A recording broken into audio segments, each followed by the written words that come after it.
This is Rashawn Slater, first round draft pick for the LA Chargers, and you're listening to the Charged Up Bolts podcast. Bolt up. Hello and welcome to the latest episode of Charged Up Bolts podcast. I'm your host, John Was Jr., and tonight we've got a bit of a recap on our hands. I'm joined by two of my co-hosts. First of all, bottom of the screen, in his chateau, still getting rebuilt, Mr. Bermudez. How are you, mate? How's the Prawns Sandwich Brigade on Sunday? Yeah, mate. Do you know what? That Tottenham Stadium was unreal. We were fed. We had full unlimited drinks. I was sat next to Daniel Levy, the owner of Tottenham Hotspurs. Yeah, that's the way to watch sport. And just shame about the absolutely dire performance by the Falcons and the Jets. Much better watching when I was on the train watching the Browns Chargers. That was so much better. Well, that's a great segue. You and I had to settle for second best, Bez, while Mr. John Ayres there in the top right over in Herbert Hangar was live at SoFi Stadium, soaking up the atmosphere. Have you recovered, John? How are you doing?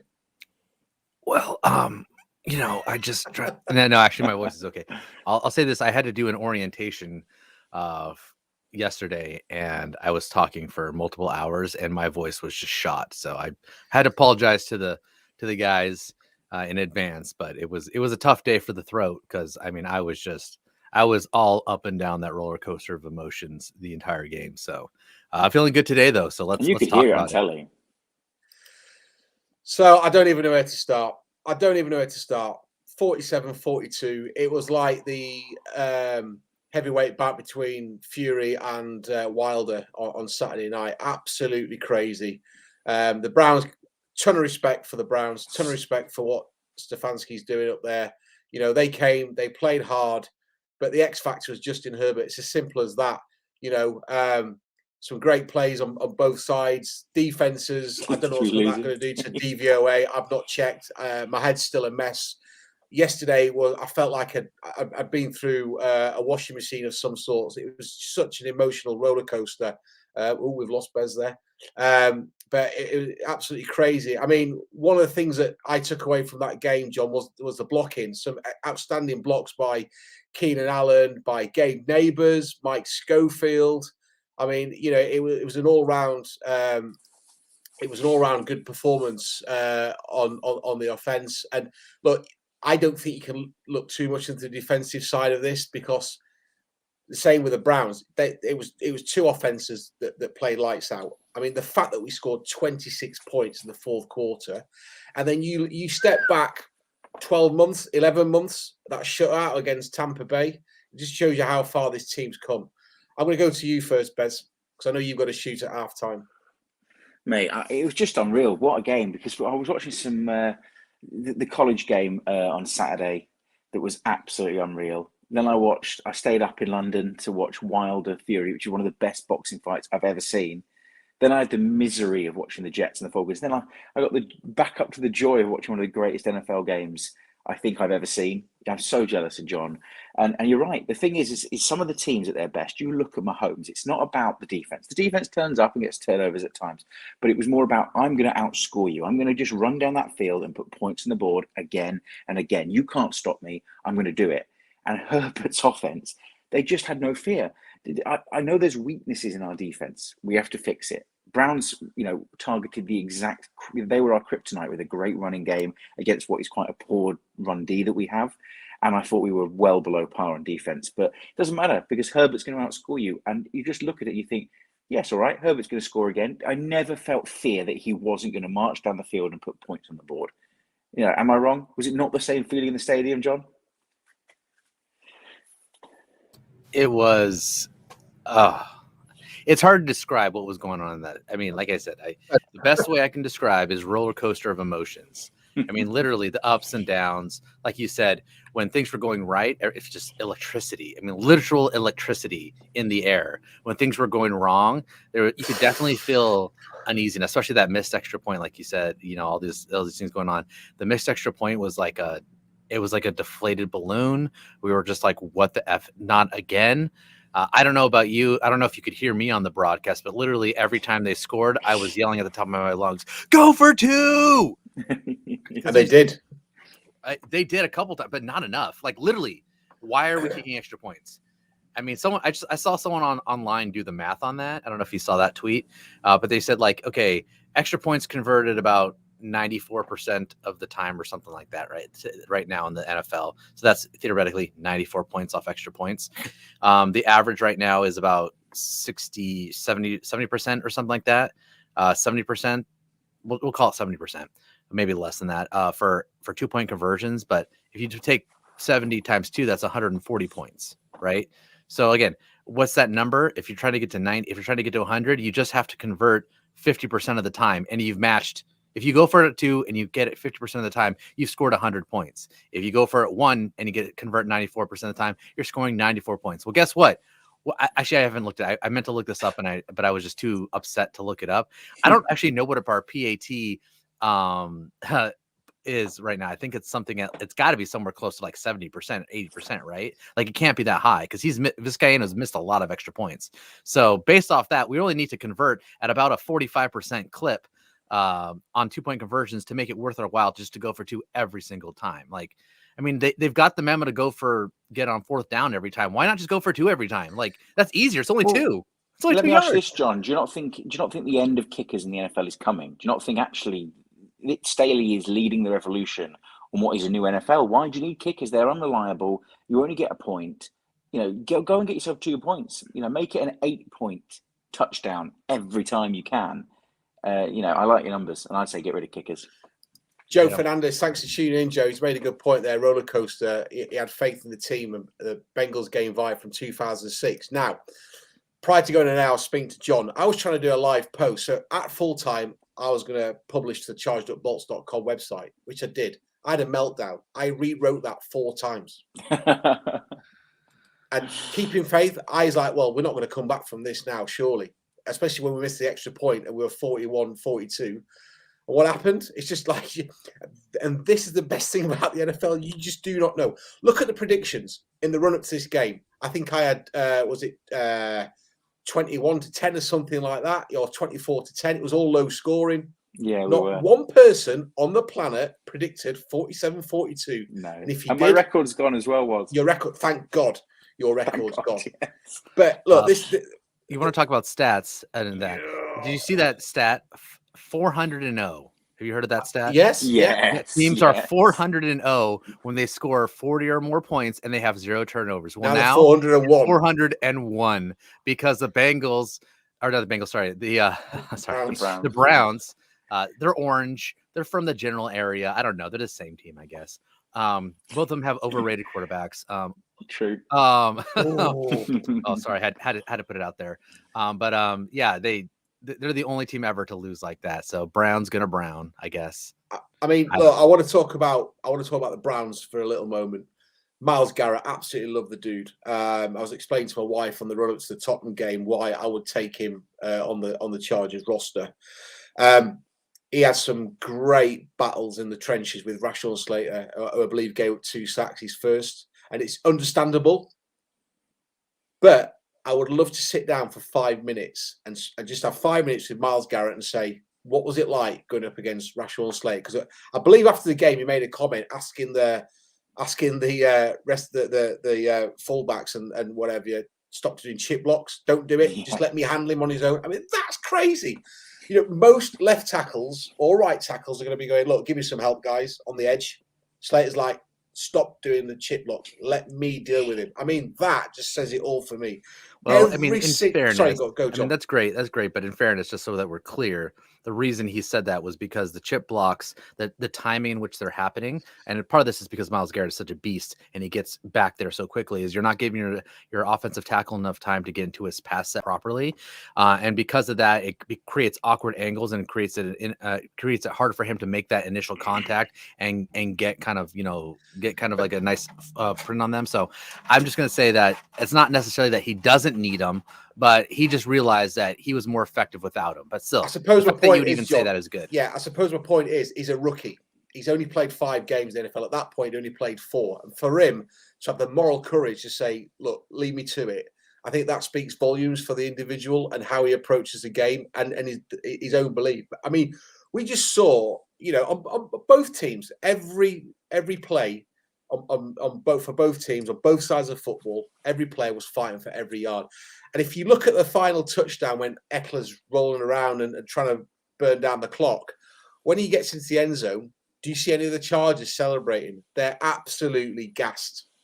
I'm pretty sure they slept well on Monday night. But look, none of those. You look at the touchdowns. We'll talk about that slow, for a moment. The blocking was unbelievable. The blocks by Keenan Allen and Steven Anderson and Mike Schofield for our first touchdown. My boy, Donald Parham. Herbert's rolling out. That in itself, it's something that we haven't seen before. People not wanting to block, but now everyone wants to stand up and do their thing. And I just don't feel like that we're getting enough respect still around the league. And that's a footnote. Bez, do you agree with that? Am I talking nonsense? Good. Keep looking at other teams. Keep looking away and let Herbert steamroller you. And this entire team could be fired up by that. I came on board. I said last week that I'm fully on board now. I think we're Super Bowl bound. I think there are weaknesses, but Herbert and the team and the coaching staff, the play calling and the talent we have on the O can overcome anybody. And that today proved it. So last night proved it, because you don't go in up against the Browns, who can target your weakness and score over 40 points against you, and you still beat them. That could be a Super Bowl game. And I'm looking at the Browns, I'm looking at the Bills and the Chargers, and I'm thinking, one of those three teams is your AFC champion. And I reckon it's Herbert. And I don't care what the pundits say. They will always sleep on us. If we had such a great win, we weren't on primetime again, despite the great matchup of two number one overall seeds in the AFC. We weren't there. We didn't get the real big hype. And even so, you look at some of the rankings, and they're still not putting the Chargers right up there. So, you keep putting us down, and we'll keep beating whoever you place above us. And that is more motivation. Just give us a little bit more to go at, a little bit more to chew at, because I can see Herbert just destroying everyone. I mean, John, obviously we're diehard Chargers fans. Unfortunately, we're on the wrong side of the pond. From your perspective, living and breathing it and being a season ticket holder, what's the vibe like amongst the fans over in LA? Are they obviously it's a silly question, as in they're obviously all in on the Chargers, but what is the actual vibe? What is the narrative coming out of the bleachers there? I mean, I just think there's just an overall confidence. I think people nowadays are feeling positive with it. And honestly, all you hear all day long is, it's all right, we've got Justin Herbert. I heard that multiple times from multiple people behind me. The Charger fans were like, hey, something bad would happen, we'd give up the lead. Hey, it's okay, we got Justin Herbert. Hey, we missed the extra point. I heard one person literally say, obviously there was a lot of kind of like, oh my God, not again. But I definitely heard someone, maybe it's the same guy, I don't know. But he said, hey, it's all right, we've got Justin Herbert. And I think that's a theme. I think it's a common theme. Justin Herbert has revitalized the confidence. It has changed the narrative. Before it was like, for sure, we missed that kick. Yeah, of course we missed the kick. We're going to lose this game. This is us. Chargers are going to charge. Of course. That's kind of like that. We're resigned to know we're going to lose these games. But now Herbert has literally flipped the entire script. He has flipped the entire script on this and said, hey, look, no, we've got Herbert. We're going to win. What is that? His first 20 games, 6 comeback drives, 6 game-winning drives in 20 starts. Are you kidding me? Yeah. 6 in 20. That's freaking amazing. How's that even possible? How are you doing that as if you told me in Tom Brady's last 20 starts, he had 6 game-winning drives, I'd be like, okay, he's a GOAT. That makes sense. I could believe that. But you're telling me a rookie in his first ever 20 starts has 6 game-winning drives, especially when you've had Anthony Lynn as your former head coach. Yeah. Like, I would just be like, so true. His instincts as well. I mean, that rushing touchdown, that's unbelievable. I think it was maybe Palmer that had ghosted out left. And clearly the Browns... Probably Parham, because, obviously, if I'm on the defense and I see Parham moving anywhere near the end zone, my entire defense needs to shift on him, because all he does is catch touchdowns and 2-point conversions. No, all he does. It was Joshua Kelly that ghosted out to left. I think... I believe that the Browns must have thought that we're going for a passing game. The lane opened, and Herbert just ran, and there was no stopping him. That is just pure class. And look, there are other quarterbacks in the league that do this. Lamar Jackson Mustard is probably the mustard player when it comes to doing that. You know, and we've seen it with Aaron Rodgers in his younger years, Russell Wilson. This is not new, but the fact is, on a high pressure game like that, Herbert did not flinch. You cannot teach that. You cannot teach that. There'd have been a lot of players in Herbert's position would have crumbled. Baker Mayfield didn't really crumble. Unfortunately, there had to be a loser in this game. But, you know, Herbert stood up to the test. We're going to go to a quick 2-minute TV timeout. Bez is going to go back to his babysitting duties. We'll see you on Thursday, my friend. Pleasure. When we come back, John and I will wax lyrical about the Los Angeles Chargers. and Joshua Kelly. And Joshua Kelly. Hey there, Bolt fam. It's week 6, which means another week of NFL action and another opportunity for you to win big with the DraftKings Sportsbook. DraftKings Sportsbook, an official betting partner of the NFL. So, what kind of promotion do we have for you this week for DraftKings Sportsbook? Well, if you are a new customer to the Sportsbook and you bet $1 on any NFL game, if any team scores a single point in that game, doesn't matter which team, you're going to get yourself $100 in free bets. I'm, of course, going to recommend you put that on the Bolts game because I'm pretty sure there's not anybody out there who's going to stop Herbert, Eckler, Williams, Allen, Cook, any of our offensive weapons from getting to the end zone. So what happens? You bet $1 on that game. Either team scores a point, and you get $100 in free bets. That's easy money. My good friend Nomeo Greats mentioned last week it's been 1943 since the last 0-0 tie in the NFL. So, hey, what are the chances we're going to see another one of those? Probably not likely. Anyways, if you are a new customer to DraftKings, but you can't have access to the sportsbook, like myself here in the Herbert Hangar, well, no problem. As you wait to get access to the sportsbook, you can play any of their daily fantasy sports games that happen all season long. That's right, DFS, it gives you an opportunity to win huge prizes all season long. If you're a new customer to DraftKings, you're going to get some free chances at lots and lots of great cash prizes. I highly recommend you check it out. So, how does this work? Well, you need to go download the DraftKings Sportsbook app right now. Use promo code TPPN and throw down $1 on any NFL game and win $100 in free bets if either team scores a point. That's promo code TPPN this week at DraftKings Sportsbook, an official sports betting partner of the NFL. Must be 21 or older. New Jersey, Indiana, or Pennsylvania. Only new customers only. Minimum $5 deposit and $1 wager required. One per customer. Restrictions apply. See DraftKings.com/sportsbook for details. Gambling problem? Call 1-800-GAMBLER. Welcome back to Charged Up Bolts podcast. I'm John Was Jr., joined by John Ayres. Prior to the TV timeout, we're talking about the hype train, the bandwagon. Joe Fernandez says the bandwagon's rolling. Yeah, and it should be as well. We've had enough bad seasons over the last few years. You know, we've been to this podcast now for 2 seasons. We didn't have to get ourselves motivated last year, but talking about losses and blown games and left points to the field, you know, feels a lot different to saying we're talking now about potential playoff wins and shootout wins, 4th down conversions, and the brilliance of Justin Herbert. I want to move tact slightly and talk about the defense. This is me talking. I don't think you can read much into the defensive performance for both of those teams. How can you when the offenses were so prolific? But one player, again, who stood out, who we've missed for so long, Derwin James. 17 tackles. He had a sack. I think he registered 15 tackles in the first half. That dude was everywhere. I mean, he is an absolute phenomenal football player. And the fact that he's playing in 5 different positions just sums it all up. And Staley actually said after the win against the Raiders, that touchdown was on Brandon Staley because he's asking Derwin James to do too much. That's just a mark of the man. I mean, John, you know, credit to Herbert because he's brilliant. But I think on the other side of the football, Derwin James is equally as good.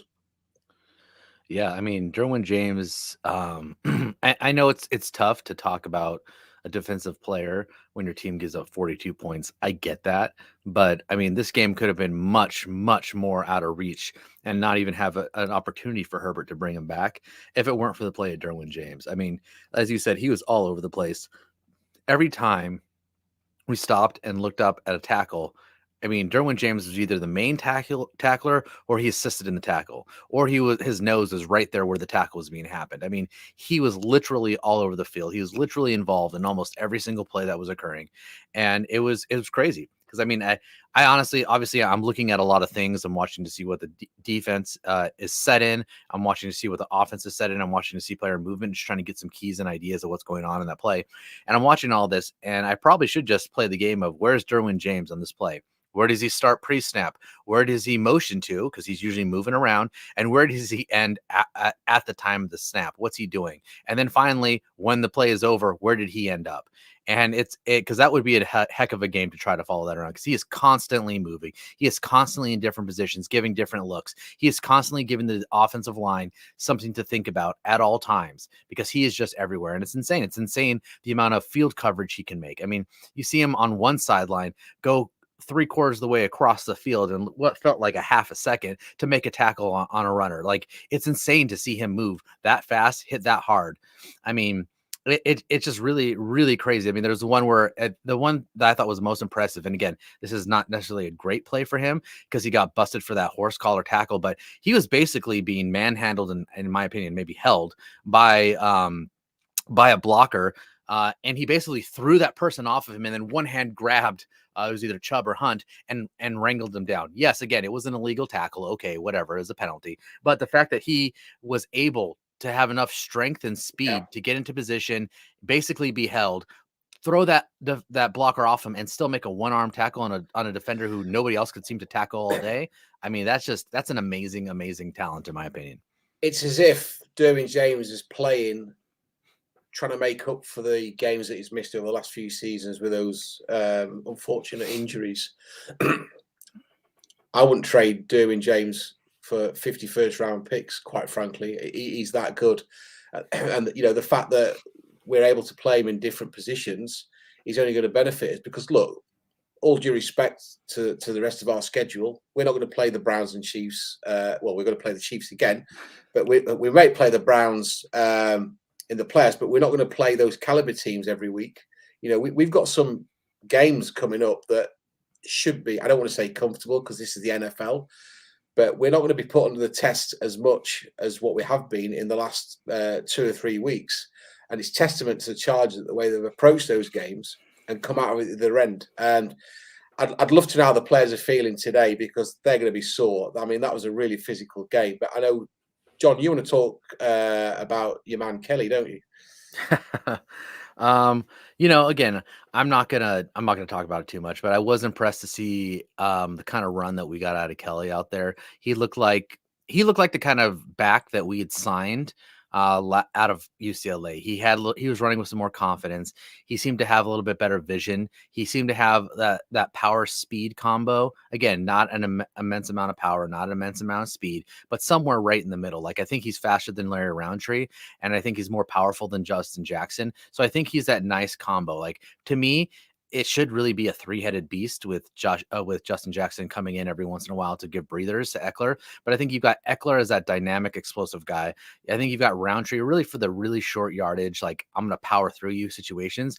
But I think Joshua Kelly kind of plays that nice mid-level role. I think he's an asset in the passing game. I think he's an asset running the ball, and he can run kind of north, south, east, west. I don't love when they get him out east, west, but I think he's got the instincts to get kind of towards the hole and then explode up the middle. So I was very impressed. I thought he did an okay job in pass protection, which I think is important. Anyone who's going to be a running back on this team needs to be good at pass protection, needs to at least get some good chips in there, or at least slow somebody down so Herb can make the play he needs to make. So excuse me. Yeah, I think he had a great game. There was some good chips. Jared Cook getting his shoulder in there. You know, Gabe Neighbors, that hit on Myles Garrett, that was phenomenal for Austin Eckler to tie the game up at 35. But we've got to make some adjustments moving forward, and we're going to preview the game with the Ravens on Thursday night. But you know, another unfortunate injury. Mike Schofield comes in. I can't remember the last time he played a snap, but he gave up one pressure in 70 offensive snaps. He deserves a ton of credit because look. When you look at the Browns, the way they operate, they got to the Bears. I think it was 9 sacks with Myles Garrett registering 4.5 sacks on the night. So it was a good test for the Chargers offensive line, and to keep Herbert on his feet as much as they did. I think Michael Schofield needs some credit for being thrown in at the deep end. I think Storm Norton did his part as well. So we're starting to see now some players who haven't started the season well starting to get a bit of belief in themselves and a bit of consistency. And I think that can only be a good thing going forward. I mean, Eckler, again, he almost looks unstoppable, doesn't he? I don't know if you're a defensive coordinator, how you scheme for Eckler, quite frankly, because if you're going to stop the run, they couldn't at times. They couldn't stop his movement. He made some catches, scored the ultimate winning touchdown of the game. He's just been phenomenal. I think he's going to get better and better. Mike Williams, John, what do we say about Mike Williams? That unbelievable touchdown, 72 yards. I think we're going to see more of that going down the stretch as well. Just an all-around good performance on the offense.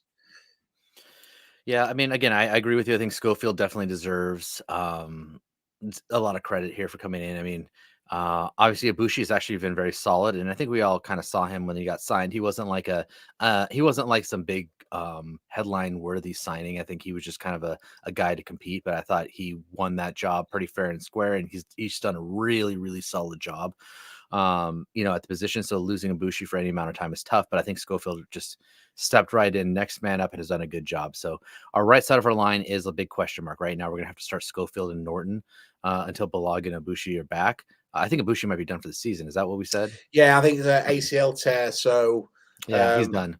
Yeah. So I mean, it's going to be Schofield moving forward. So hopefully he can kind of move in there. Well, we've also got Jameis. I think Jameis is more of a left guard, but he may be able to compete for right guard there. We'll see.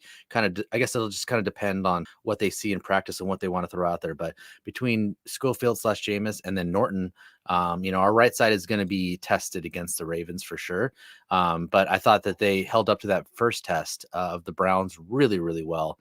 I'm really impressed. Like you said, Eckler, I don't really need to spend a lot of time and effort talking about Eckler. He is just amazing. He's one of the most dynamic runners and weapons in general on the field. I think, there's nothing you can do to stop them. And I think to Staley's point in his press conference, running the ball for us is more about adding physicality and making you stop the run. Obviously, the passing game is the crown jewel. Obviously, what really moves the ball and scores the points for us is throwing the ball. But the fact that the defenses still have to account for the running game, or we're just going to get huge chunk plays like you see Eckler. I mean, Eckler's really feasting on that. He's like, all right, if you guys want to sit back and you want to sit, too high safety, and you guys want to play off because you're really concerned about the pass, and you're going to give me these lanes, I'm gonna dart and I'm gonna dive and I'm gonna get big chunk plays, right? And I think he's definitely capitalizing on that. So I think the offense is really, really moving forward on really high cylinders. I think the only thing, the fourth down, third down conversions are pretty solid. Man needs to step up. He needs to stop missing those extra points. Kicking game needs to improve, and I want to see better progression on first downs. I mean, it feels like we're either getting 5 yards or no yards on first down. Yeah. I don't know what it is. I don't know if it's a scheme thing, a play calling thing. I don't know if it's a attention to detail thing, but it just seems like first down is either a 5-yard play and I'm happy, or it's 0 yards and I'm just like, we couldn't get 1 yard there. So I think they need to shore up first and second down a little bit better and because I'd like to see third downs be more manageable, right? Those 3rd and 2s, 3rd and 3s, 3rd and 1s. That's what I want to see more of. I'm really getting tired of seeing these 3rd and 7s, 3rd and 8s, 3rd and 9s, right? Again, technically third down is just second down for us because we play fourth down like it's a third down. But at the end of the day, I don't want to rely on having to convert, at a 90+% rate on fourth down. I really want to be able to convert on third down a lot and and only have to go to fourth down on rare occasions. So happy days. Well, that wraps it up for this latest edition of Charged Up Bolts. Thank you to Joe and Mike for tuning in and sending the comments. Hopefully, by the time we record on Thursday night to preview the Ravens, we'll have recovered from Sunday night's emotional roller coaster. Chargers 4-1, looking to extend their winning run against the Ravens on Sunday. It should be a good one. Thanks for tuning in, and bolt up.